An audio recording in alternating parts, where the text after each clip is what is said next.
అధికారులు ప్రజాప్రతినిధులు ఎన్ని ఇబ్బందులు పెట్టినా ప్రజలకు ఇచ్చిన హామీల కోసం నా ప్రాణం పోయినా తగ్గేదే లేదంటూ ముందుకు సాగారు. ఆత్మకూరు మాజీ సర్పంచ్ పర్వతగిరి రాజుపై ఆర్కేఎల్ టీవీ ప్రత్యేక కథనం. అప్పటి ఎమ్మెల్యే నా పార్టీకి రావాలంటూ నన్ను నానా ఇబ్బందులు పెట్టారు. 5 ఏళ్ల పాలనలో కోర్టు జైలు చుట్టూ తిరుగుడే నా పాలన సాగిందన్నారు. నేను పార్టీలో చేరలేదు. కాంగ్రెస్ పార్టీని నమ్ముకొని ఉన్న ఆ పార్టీయే నా జీవిత లక్ష్యం. గ్రామాన్ని దేశస్థాయి గుర్తింపుకు తీసుకుపోయిన ఘనత సర్పంచ్దే. ఆత్మకూరు ఏ గల్లీలో చూసినా శుభ్రంగా ఎంతో నీట్గా ఉంటుంది. ప్రజల కోసం దేవాలయం, మార్కెట్, గార్డెన్, బతుకమ్మ ఉత్సవాలకు ప్రత్యేకంగా స్థలాన్ని కేటాయించాను. ప్రభుత్వం నుంచి ఎలాంటి నిధులు రాకపోయినా తన దగ్గర ఉన్న సొమ్మునంతా తాకట్టు పెట్టి చివరికి తన భార్యపై ఉన్న పుస్తెల్ తాడును తాకట్టు పెట్టి అభివృద్ధి చేశారు. ప్రజలకు ఇచ్చిన హామీలే నా ప్రధాన లక్ష్యం. ఆ లక్ష్యంతో ముందుకు సాగారు. అంతేకాదు, ఎన్ని ఇబ్బందులు పెట్టినా ప్రజలకు మాత్రం నేనున్నానంటూ భరోసా ఇచ్చాడు. హన్మకొండ జిల్లా ఆత్మకూరు గ్రామ సర్పంచ్ పర్వతగిరి రాజు గతంలో ఆర్మీలో పనిచేసి రిటైర్మెంట్ అయ్యారు. ఆర్మీలో భారత సరిహద్దులో పనిచేశారు. భారత సరిహద్దులో నిత్యం దేశానికి సేవ చేశారు. అదే లక్ష్యంతో ముందుకు సాగాను. గ్రామాన్ని కూడా అదే స్థాయిలో కంటికి రెప్పలా కాపాడుకుంటూ గ్రామాన్ని అభివృద్ధి నా ప్రధాన లక్ష్యం అంటున్నారు.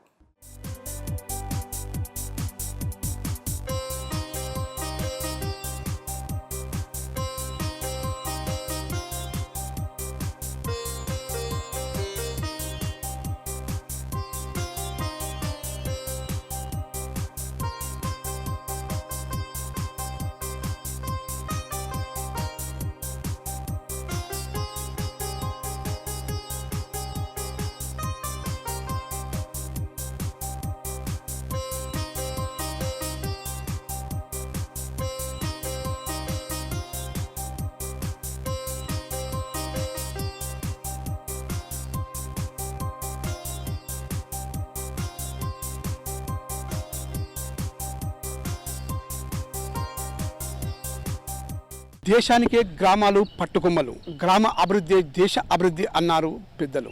ఆ నినాదంతో ముందుకు సాగారు ఆత్మకూరు గ్రామ సర్పంచ్.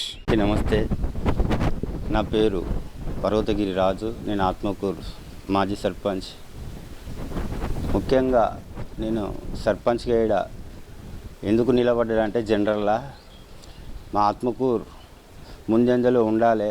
గత సర్పంచులు ఎందరు ఉన్నా ఆత్మకూరును ముందుకు తీసుకుపోలే. ఈసారి యువకునిగా నేను నిలబడి ఎంతో కొంత ఊరుకు నా వల్ల లాభం జరగాలని, ముందుకు పోవాలని, ప్రజల చేత ఎంతో కొంత ఫలానా పర్వతగిరి రాజు పర్లేదు అనిపించుకోవాలనే కసితోటి బీసీ బిడ్డనుగా నేను నిలబడి ఆత్మకూరును నా వంతు సహకారం ఎంతో చేయడం జరిగింది. కానీ ఇక్కడ ఉన్నటువంటి గత ఎమ్మెల్యే, గత ప్రభుత్వం ఎన్ని రకాలుగా అంటే మా ఆత్మకూరు ప్రజలందరికీ తెలిసిన విషయం ఇది. ఎన్ని ఇబ్బందులు పెట్టిందంటే ఇతన్ని ఎట్లయినా టీఆర్ఎస్ పార్టీలోకి గుంజుకోవాలని ఎన్ని ఇబ్బందులు పెట్టిందంటే 3 సార్లు సస్పెండ్ చేసి ఎన్నో ఇబ్బందులు పెట్టిండు. అయినా కానీ ఆత్మకూరును నేను 2 సంవత్సరాలు చేసిన ఒక సర్పంచ్ ఎన్నుకోబడ్డ తర్వాత 5 సంవత్సరాలు కంపల్సరీ ఉండవలసిన అవసరం ఉండేది. కానీ గత ఎమ్మెల్యే 3 సార్లు సస్పెండ్ చేసిన ఒక్క 2 సంవత్సరాలని ఎంతో ముందుకు తీసుకుపోయిందంటే మా నాన్న అమ్మ నాన్న సంపాదించినటువంటి ఆస్తిని అమ్ముకొని బిల్లులు రాకున్నా దాదాపు 1 కోటిన్నర వరకు అప్పులు తీసుకొని వచ్చి ఆత్మకూరును ఎంతో ముందుకు సాగించడం జరిగింది.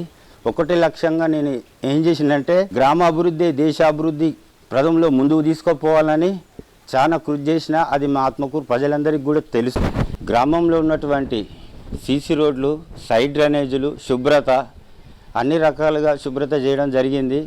కానీ రాష్ట్ర స్థాయి, జిల్లా స్థాయి ఆత్మకూరు మేజర్ గ్రామ పంచాయతీ నేషనల్ అవార్డు కూడా రావడం జరిగింది. కానీ ఎలక్షన్ కోడ్ వల్ల ఆగిపోవడం జరిగింది.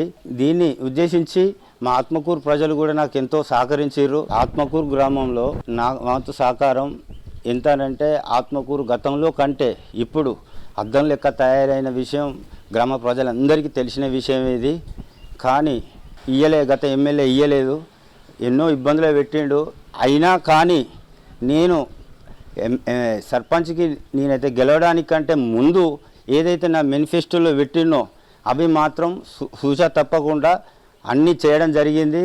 ఇంకా రావాల్సిన బిల్లులు 42 లక్షల బిల్లులు పెండింగ్ ఉన్నాయి. అవి అట్నే ఉన్నాయి, ఇంతవరకు ఏం తీసుకోలేదు. కానీ ఇప్పుడు అనిపిస్తుంది గత పాలకులు నన్ను ఎంత ఇబ్బంది పెట్టిళ్ళు, ఏం చేసిర్రు అనేది ఇక చెప్పుకోవద్దు. అది ఎందుకనంటే ఈరోజు ఈ మీడియా ముఖంగా నేను మాట్లాడుతున్నా, కానీ లోపల ఆవేదన ఎట్లున్నదనంటే నా భార్య మీద ఉన్నటువంటి పుస్తకాలు కూడా నేను వాస్తవంగా ఇప్పుడు మీరు ఏదో ఆత్మకూరు సర్పంచ్ ఇట్లా చెప్తానని అనుకోవద్దు దయచేసి. ఇప్పుడు మా భార్య మెల్లో తాడే పచ్చని తాడు ఉన్నది, అది కూడా కుదబెట్టి ఆత్మకూరు అభివృద్ధికి నేను ఎంతో వర్క్ చేసినా అది గ్రామ ప్రజలందరికీ తెలిసిన విషయమే.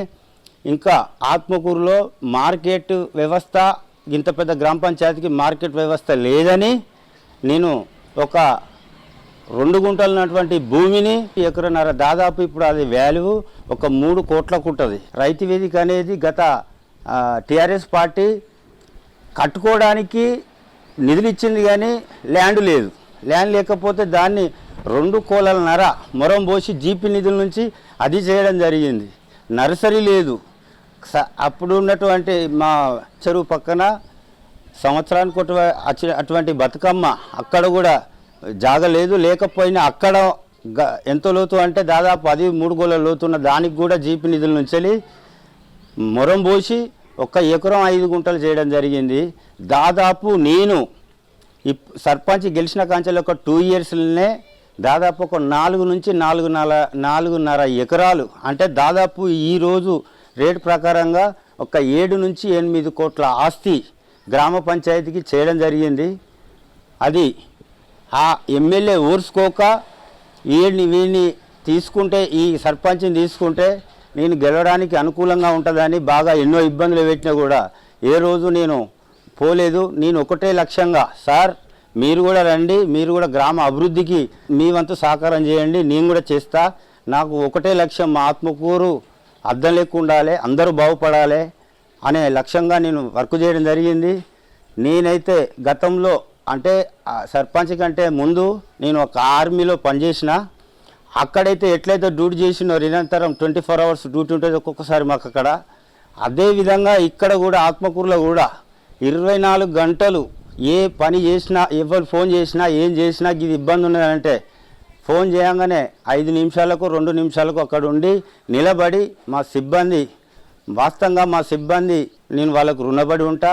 ఎప్పుడు పోయినా ఈ పని చేయాలంటే అన్నం తినకున్నా సర్పంచ్ చెప్పిండు కదా అనే ఆలోచనతోటి నాకు విలువిచ్చి వాళ్ళు కూడా పనిచేయడం జరిగింది. ఉన్నత అధికారులు, ప్రజాప్రతినిధులు సహకరించకపోయినా నేనున్నానంటూ ప్రజలకు భరోసా ఇచ్చాడు. అభివృద్ధి లక్ష్యంగా ముందుకు సాగారు. ఆత్మకూరుని దేశ స్థాయికి గుర్తింపుకు తీసుకొచ్చారు. అదే బాటలో ముందుకు సాగుదాం అంటూ ప్రజలకు భరోసా ఇచ్చారు. ముందుకు సాగారు గ్రామ సర్పంచ్. కెమెరామెన్ రాజుతో రాజ్, RKL టీవీ, వరంగల్.